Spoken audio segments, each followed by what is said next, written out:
¿Puede un simple saco de semillas decidir el futuro de un país? Imagina la escena. Camiones entre aplausos y cámaras, descargando bolsas llenas de promesas. Banderas, discursos, funcionarios sonrientes y la proclamación de una nueva era agrícola. Salvación en un saco, decían. Solo planta estas semillas y tendrás que comer. El mensaje era tan simple que nadie dudó. ¿Por qué cuestionar la generosidad cuando todos aplauden? Pero Traore no miró primero la bolsa. Se fijó en el contrato. Bajo el lenguaje humanitario y las frases sobre seguridad alimentaria, halló la verdadera semilla de la cuestión. Una trampa legal. No era solo una donación. Los agricultores tenían que comprar las mismas semillas cada temporada, solo a un distribuidor. Guardar semilla de la cosecha, como siempre. Prohibido. Si te descubrían, multas, inspecciones, demandas. El programa no solo entregaba semillas, compraba dependencia. Era un negocio disfrazado de ayuda. Mientras seguían las celebraciones, Traore buscó respuestas más allá de los folletos. Pidió análisis genéticos, exigió ver contratos completos y la letra pequeña. Quería saber quién controlaba realmente la distribución. Los resultados de laboratorio no mostraron un error, sino un diseño calculado. Tasas de germinación inconsistentes, mezclas para asegurar que algunos agricultores tuvieran éxito y otros fracasaran. Suficiente para crear historias de éxito, pero también para mantener a la mayoría en la incertidumbre y la necesidad de recomprar. Y el contrato era peor. Exclusividad de 7 años, con renovación automática. Si fallaba, solo el socio comercial podía cancelar. Prohibición de reusar semillas permitía demandar a familias rurales en tribunales lejanos, con costos legales imposibles. La política no disciplinaba corporaciones, sometía a campesinos. Todo estaba diseñado para una cosa, que la ayuda no fuera puente, sino cadena. Si aceptas sin cuestionar, puedes perder tu derecho a sembrar, tu poder de negociar, hasta la dignidad de decidir sobre tu cosecha. Pero ¿cómo se construyó esta trampa? Hay que ver sus cimientos. Lo que no dicen los folletos. La letra pequeña que marca la diferencia entre ayuda y control. Cuando oímos de programas internacionales de salvación en un saco, imaginamos camiones, pancartas y discursos sobre solidaridad. Pero tras cada bolsa entregada, había algo más. Un contrato. Disfrazado de alivio, pero diseñado para que la ayuda fuera el principio de una dependencia planificada. Las semillas llegaban con un documento legal que, en nombre de la calidad y la seguridad alimentaria, prohibía reutilizar los propios granos. No podían compartir, ni guardar semillas para la siguiente siembra. Hacerlo significaba multas, pérdida de acceso y hasta demandas. Solo un proveedor autorizado, una vía, una opción. Si querías sembrar, debías regresar cada año y firmar el mismo acuerdo. Pero la trampa no estaba solo en el papel, sino en el diseño biológico de las semillas. El Instituto de Traore analizó los primeros lotes y el panorama fue inquietante. Pruebas de germinación arrojaron resultados divididos. Algunas partidas crecían fuertes, otras apenas superaban el mínimo. Curiosamente, todas las bolsas tenían el mismo sello. Esa inconsistencia no era accidente ni mal clima. Los lotes se mezclaron deliberadamente, lo justo para que unas comunidades lograran cosechas exitosas, sirviendo como ejemplo en los informes, y otras fracasaran, obligando a los más vulnerables a volver por más semillas. El éxito era suficiente para la publicidad, el fracaso mantenía el negocio. ¿Cómo funcionaba el ciclo? Las semillas eran híbridas, de alto rendimiento, pero solo en la primera generación. Si un agricultor guardaba semillas para el año siguiente, la cosecha era débil o inútil. No era ilegal, decían los proveedores. Pero en zonas acostumbradas a la autosuficiencia, biología y ley, castigaban el ahorro y premiaban la dependencia. Aún más revelador. Los lotes más débiles iban a las regiones más pobres, donde había menos alternativas y capacidad de sobrellevar un fracaso agrícola. Los coordinadores presionaban con folletos y discursos. Si no cumples las reglas, no habrá ayuda el año próximo. Incluso ofrecían descuentos por recompra anticipada. La ayuda se convertía en cadena y la administración, en mercadeo. Traore entendió el método. Estrategia de mercado vestida de caridad. Contratos de exclusividad, renovaciones automáticas, cláusulas que blindaban a los distribuidores y penalizaban a los agricultores. Si alguien cuestionaba la calidad, la respuesta era: así lo exige la protección contra semillas falsas. Si preguntaban por alternativas, la excusa era la eficiencia. Pero Traore fue más allá. Exigió análisis genéticos, cotejó lotes con bancos de semillas locales y revisó cada ruta de distribución. Los datos no eran emotivos, pero sí demoledores. Las mezclas no eran azarosas, sino una arquitectura para crear dependencia estructural. El sistema no rescataba a los vulnerables, los monetizaba. El riesgo era claro. No entender el sistema, no leer la letra pequeña, significaba ceder el futuro y condenar a ciclos de repago perpetuo y pérdida de autonomía. No solo se jugaba el presente, sino la dignidad y la soberanía alimentaria de generaciones. La verdadera magnitud del problema se revela cuando ciencia y contrato se enfrentan en público. Cuando la verdad sale del laboratorio y entra al tribunal de la comunidad, nada puede ocultarse. Traore lo entendió. Si el programa de semillas se escudaba en la autoridad humanitaria, su verdadero rostro solo podía descubrirse bajo la luz pública. Anunció una audiencia: el juicio de la semilla. No era un tribunal tradicional, pero el formato era contundente. Evidencia sobre la mesa, testigos directos, documentos cotejados, conclusiones atadas a hechos. Era el momento de enfrentar la ayuda disfrazada de generosidad y desarmar sus mecanismos ocultos. El juicio empezó con la voz de quienes más importaban: los agricultores. Nada de funcionarios teóricos, sino historias de quienes sentían el impacto real. Una líder relató cómo los sacos llegaban con reglamentos ajenos a la lógica de supervivencia. No reutilizar, no compartir, no intercambiar. Otro agricultor describió la primera siembra con esas semillas. Notó germinación irregular. En una parte todo crecía fuerte, en otra, débil. La cosecha no fue homogénea. No hablaba como científico, sino como padre que sentía que el futuro de su hogar se había apostado sin su permiso. El Instituto de Agronomía presentó resultados sin lenguaje político. Lote por lote, mostraron tasas de germinación y análisis que revelaban la degradación genética de los híbridos en una sola generación guardada. Pero lo más revelador fue el cruce de datos.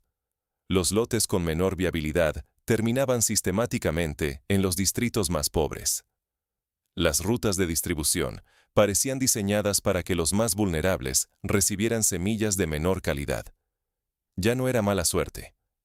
Era un patrón. El turno llegó para los representantes del distribuidor. Defendieron sus políticas con argumentos clásicos. Seguimos estándares internacionales. Guardar semilla genera enfermedades. Debemos proteger la calidad. Pero Traore interrumpió. Si esto es por calidad, ¿por qué enviaron los lotes más débiles a los distritos más pobres? Intentaron negarlo, pero en la pantalla apareció el mapa. Identificadores de envíos, números de lote, zonas de destino. El patrón era innegable. Luego, el equipo legal de Traore expuso el contrato detrás de la ayuda. Prohibición de reutilizar, exclusividad, arbitrajes que hacían imposible resistirse sin arriesgarlo todo. No eran mecanismos para empoderar, sino para disciplinar y obligar a recomprar cada ciclo. El abogado del distribuidor dijo que el contrato era estándar. Un economista agrícola aclaró lo que eso significaba en la práctica. Una estrategia de captura de mercado disfrazada de ayuda, diseñada para convertir la inseguridad en un negocio recurrente. El golpe más devastador: material interno de capacitación filtrado desde la ONG de Formación Agrícola. Manuales enseñando a presentar el ahorro de semillas como ilegal, peligroso y contrario al desarrollo. No era educación, era adoctrinamiento para instalar miedo y vergüenza en la tradición de guardar semilla. Todo estaba alineado. Contratos para castigar, biología para impedir la reproducción, mensajes para invalidar la experiencia, logística para apuntar directo a los más desprotegidos. El ambiente cambió. Ya no era discusión técnica, era desenmascarar cómo se construyó la dependencia. La credibilidad de instituciones quedó en la cuerda floja, y la dignidad de los agricultores, su derecho a decidir sobre su sustento, se volvió el centro. Si este mecanismo no se rompía, las comunidades seguirían atrapadas en pagos y miedo, perdiendo soberanía alimentaria. En vez de un discurso incendiario, Traore dio una decisión clara. El programa solo continuaría bajo nuevos términos. Sin sanciones por reutilizar semilla, sin exclusividad, y toda característica biológica debía divulgarse, con verificación independiente. Iniciaba la transición hacia la multiplicación local y la propiedad nacional de los recursos genéticos. El distribuidor protestó, advirtiendo sobre la reacción de donantes y la urgencia de la temporada. Traore no negó la urgencia, pero sí la idea de que la emergencia justificara la captura del futuro. La urgencia no les da derecho a poseer nuestro futuro. Fuera del recinto, los agricultores escuchaban por radio. Las llamadas llegaban, no para quejarse, sino para preguntar cómo proteger sus semillas. El juicio había transformado la dependencia en conocimiento público. Allí nació la verdadera soberanía. El distribuidor hizo un último intento de controlar. Ofreció descuentos, más entrenamiento y revisar la cláusula de reutilización en el futuro. Era la misma trampa. Retrasar la autonomía hasta que fuera tarde para escapar. Traore no aceptó el aplazamiento. Ordenó la suspensión inmediata de cualquier sanción contra quienes guardaran semilla. Cualquier intento de inspección sería tratado como amenaza a la seguridad alimentaria. Pero exponer el mecanismo no basta. Hay que construir una alternativa que devuelva control y confianza. Cuando arrebatas el control a quienes lucran con la dependencia, la batalla no termina en los tribunales. Traore lo sabía. Exponer el mecanismo no bastaba. El reto empezaba después, cuando el viejo modelo intentaría resistir. La primera medida fue tajante. Suspensión nacional de penalidades a agricultores por guardar o intercambiar semilla. La amenaza de sanciones desapareció. Pero solo suspender no bastaba. Había que construir algo nuevo. El Instituto de Agronomía recibió la orden de multiplicar variedades locales comprobadas. Los bancos universitarios abrieron sus puertas, catalogaron el material y lo conectaron con cooperativas para una distribución transparente. Se autorizó financiamiento público temporal para parcelas comunitarias dedicadas a reconstruir el suministro nacional. El mensaje era claro. La dependencia no se derrota solo con escándalos, sino con alternativas concretas. El equipo de inteligencia fue a la raíz. El dinero. Descubrieron que distribuidor, ONG y corredor compartían la misma estructura offshore. Resultado, cuentas bancarias ligadas a la red quedaron congeladas. Se exigió revelación total de beneficiarios reales. Los defensores del antiguo programa gritaron hostilidad, pero Traore insistió. Esto no era persecución, era higiene institucional. Los donantes intentaron presionar. Mensajes privados advirtieron que podrían suspender fondos. Circuló un borrador acusando a Traore de politizar la agricultura. ¿La respuesta? Ningún contraataque verbal. Solo una condición. Cualquier alianza podía continuar, si aceptaba términos transparentes, pruebas públicas de calidad, cero exclusividad, prohibición de penalizar a agricultores y transferencia tecnológica. Si la ayuda era genuina, el requisito era simple. Si era control, sería imposible de aceptar. La jugada final de Traore fue decisiva. Anunció la creación de un banco de semillas nacional y un programa soberano de multiplicación. Por primera vez, el país almacenaría material genético propio, publicaría datos de rendimiento y licenciaría la multiplicación a cooperativas verificadas por laboratorios independientes. Los agricultores tendrían opciones, todas enraizadas en su propio suelo. Pero la corrupción es flexible. Para evitar que un nuevo corredor reemplazara al anterior, Traore implementó verificación pública. Cada lote llevaba información rastreable mediante códigos QR, resultados de germinación, divulgación de características, origen y registro de reclamos. Las comunidades podían reportar fallas y activar auditorías. Por primera vez, la credibilidad del sistema era demostrable. El viejo modelo no se rindió. Amenazas legales, campañas de miedo y presión internacional aumentaron. Declaraciones extranjeras advertían que suspender contratos pondría en riesgo la innovación. Un lobby acusó a Traore de desincentivar inversiones. Los abogados insinuaron arbitraje y ONGs decían que se ponía en jaque la seguridad alimentaria al interrumpir la ayuda. El objetivo, invertir la narrativa y convertir al agricultor liberado en riesgo nacional. Traore cambió el campo de batalla. Ordenó publicar íntegramente el contrato del programa, editado solo para proteger datos personales. Cualquiera podía leer las cláusulas. Los hallazgos genéticos y de germinación se presentaron en paneles públicos, en lenguaje sencillo. Si alguien quería discutir, debía hacerlo frente a hechos. No se quedó ahí.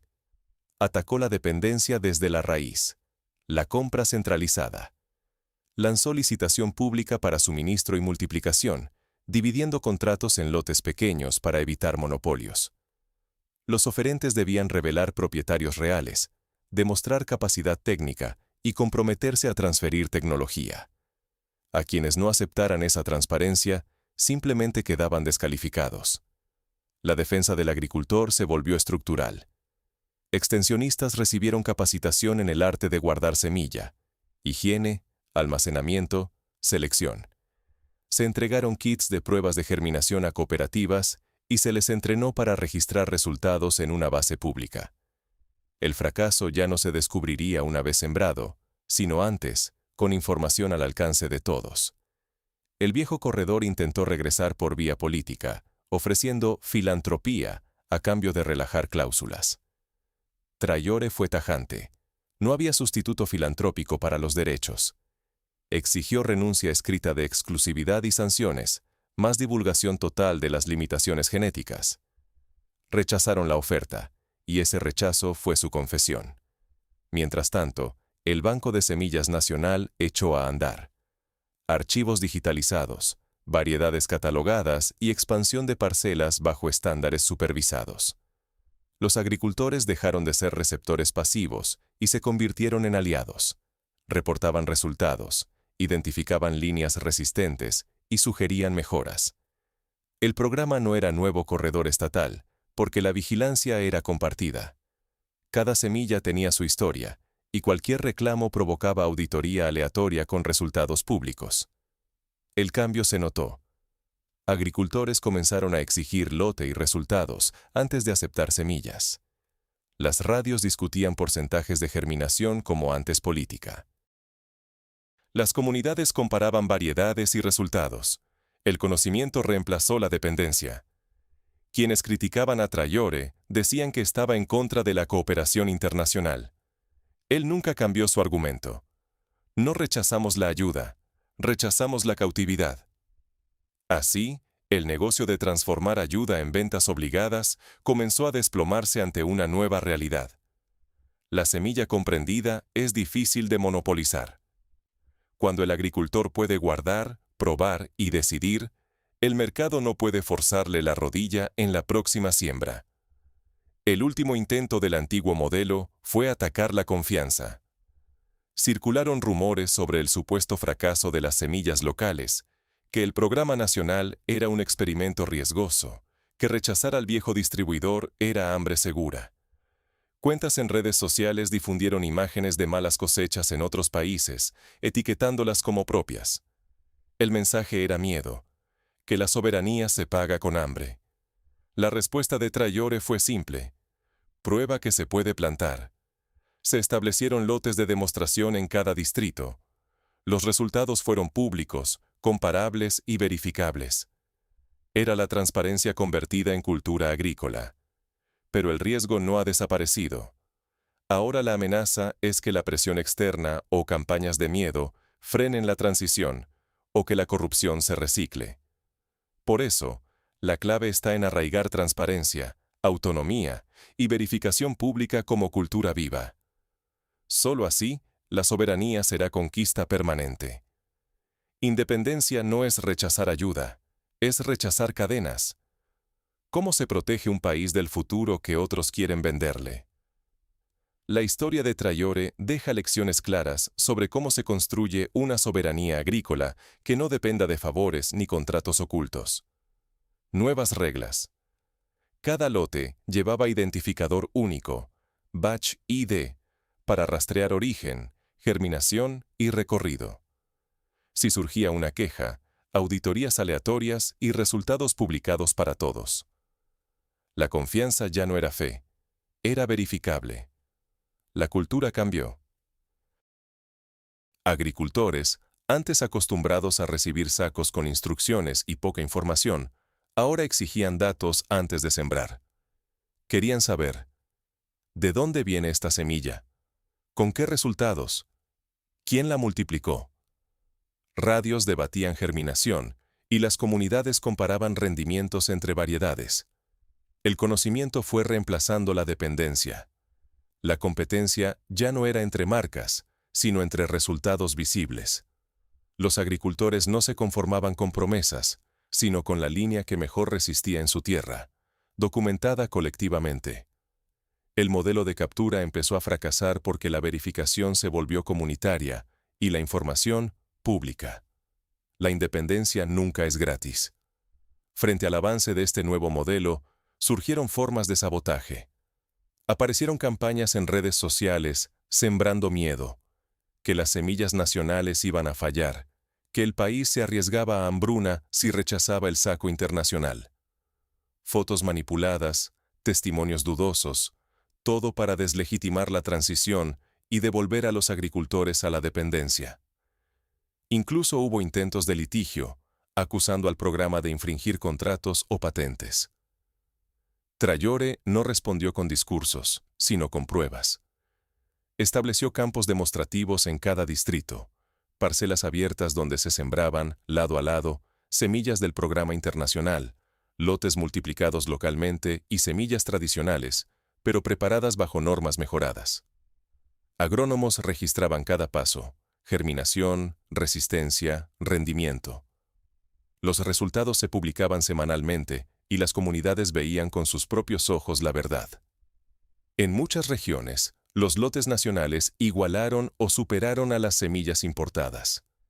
El mito de la superioridad se rompió ante datos imparciales. Traore blindó el sistema para evitar un nuevo monopolio. Multiplicar semillas era un derecho compartido entre varias asociaciones y empresas nacionales, bajo estándares transparentes. Precios publicados, contratos revisables y batch IDs hacían difícil el fraude. La respuesta legal fue contundente.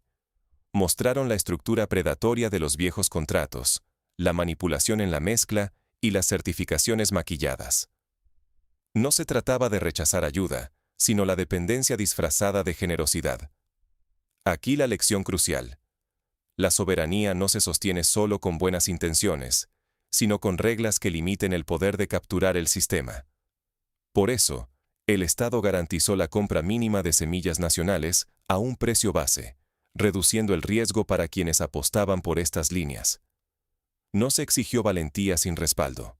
Se apoyó la transición con hechos. Sin estos pasos, el costo es claro. Tarde o temprano, volveríamos al ciclo de dependencia y control externo. Porque la trampa de la ayuda, contratos restrictivos, biología manipulada, presión psicológica, se recicla si no se construyen barreras reales y participación comunitaria. El ciclo se cierra. La verdadera independencia comienza cuando la decisión sobre la semilla es propia, y esa decisión se toma con información, garantías y la voz de quienes están en el campo. Solo así, sembrando autonomía, se puede cosechar futuro. Y ahora que los agricultores han recuperado el poder real de decidir, la siguiente pregunta es: ¿cómo se consolida esa independencia en el tiempo, frente a un mundo que siempre buscará nuevas formas de condicionar la ayuda?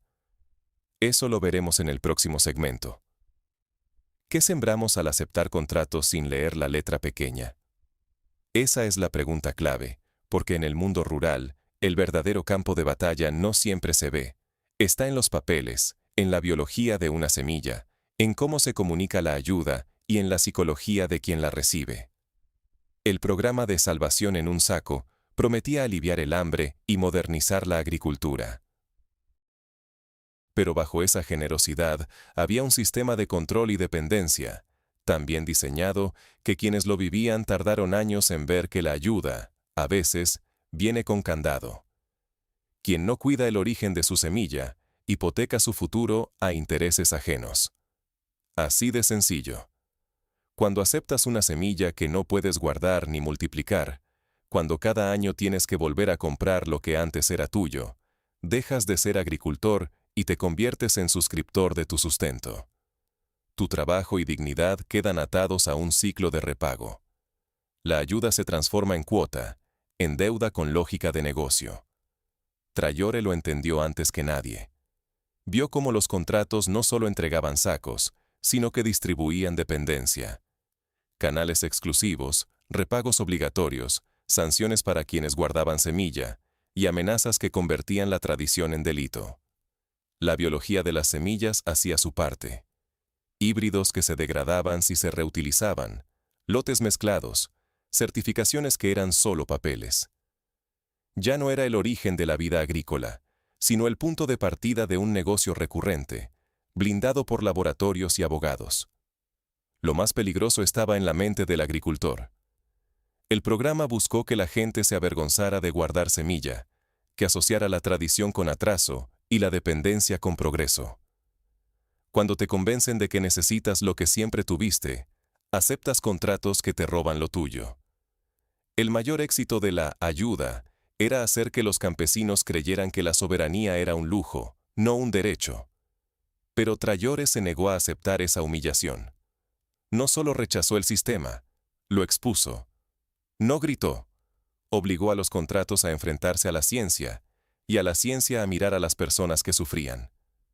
Los mecanismos de dominación mueren más rápido cuando se entienden.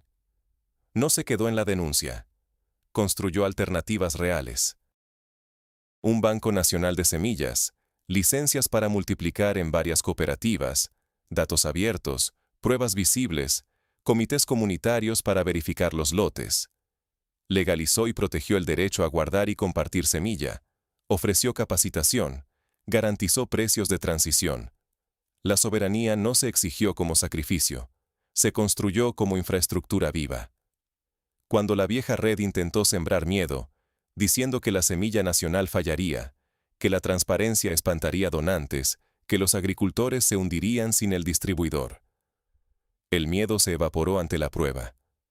Los campos demostrativos florecieron, los datos públicos desmintieron los rumores, y el costo de mentir se volvió muy alto.